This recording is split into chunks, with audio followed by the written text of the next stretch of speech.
যারা কুফর অবলম্বন করেছে তাদের দৃষ্টান্ত ঠিক এই রকম, যেমন কোনো ব্যক্তি এমন কিছুকে ডাকে যা হাক ডাক ছাড়া আর কিছুই শোনে না।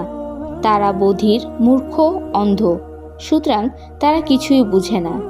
হে মুমিনগণ, আমি তোমাদের জীবিকারূপে যে উৎকৃষ্ট বস্তুসমূহ দিয়েছি তা থেকে যা ইচ্ছে খাও এবং আল্লাহর শুকর আদায় করো, যদি তোমরা কেবল তারই ইবাদত করে থাকো। তিনি তোমাদের উপর হারাম করেছেন মৃত জীব, রক্ত, শূকরের মাংস এবং সেই সব জীবজন্তু যা আল্লাহ ব্যতীত অপর কারো নামে উৎসর্গ করা হয়। অবশ্য যে লোক অনন্যোপায় হয়ে পড়ে এবং নাফরমানি ও সীমালঙ্ঘনকারী না হয় তার জন্য কোনো পাপ নেই।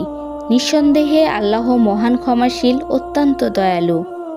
প্রকৃতপক্ষে যারা আল্লাহর নাজিলকৃত কিতাবকে গোপন করে এবং তার বিনিময়ে তুচ্ছ মূল্য গ্রহণ করে, তারা তাদের পেটে আগুন ছাড়া কিছুই ভরে না। কিয়ামতের দিন আল্লাহ তাদের সঙ্গে কথা বলবেন না এবং তাদেরকে পবিত্রও করবেন না, আর তাদের জন্য রয়েছে বেদনাদায়ক শাস্তি।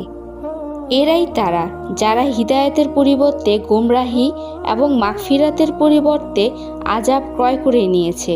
সুতরাং ভেবে দেখো, জাহান্নামের আগুন সহ্য করার জন্য তারা কতই না ধৈর্যশীল। আর এটা এজন্য যে আল্লাহ নাজিল করেছেন সত্যপূর্ণ কিতাব, আর যারা কিতাবের মাঝে মতবিরোধ সৃষ্টি করেছে নিশ্চয়ই তারা জেদের বশবর্তী হয়ে অনেক দূর চলে গেছে।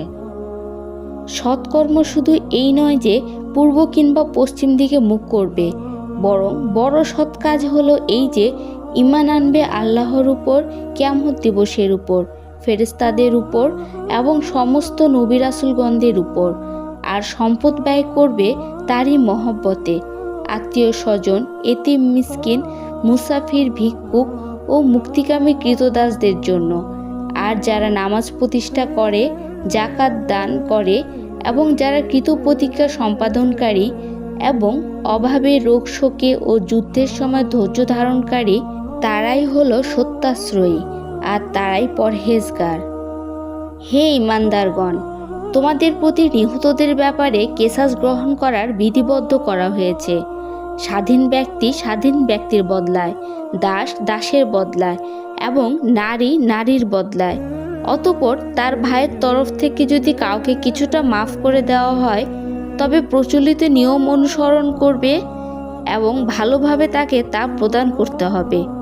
এটা তোমাদের পালনকর্তার তরফ থেকে সহজ এবং বিশেষ অনুগ্রহ। এরপরও যে ব্যক্তি বাড়াবাড়ি করে তার জন্য রয়েছে বেদনাদায়ক আযাব। হে বুদ্ধিমানগণ, কেসাসের মধ্যে তোমাদের জন্য জীবন রয়েছে যাতে তোমরা সাবধান হতে পারো।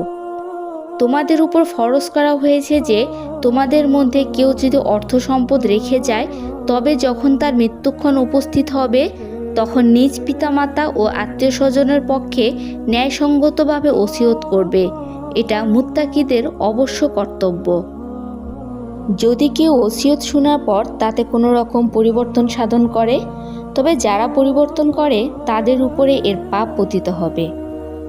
যদি কেউ ওসিয়তকারীর পক্ষ থেকে আশঙ্কা করে পক্ষপাতিত্বের অথবা কোনো অপরাধমূলক সিদ্ধান্তের এবং তাদের মধ্যে মীমাংসা করে দেয় তবে তার কোনো গুনাহ হবে না। নিশ্চয়ই আল্লাহ তাআলা ক্ষমাশীল, অতি দয়ালু।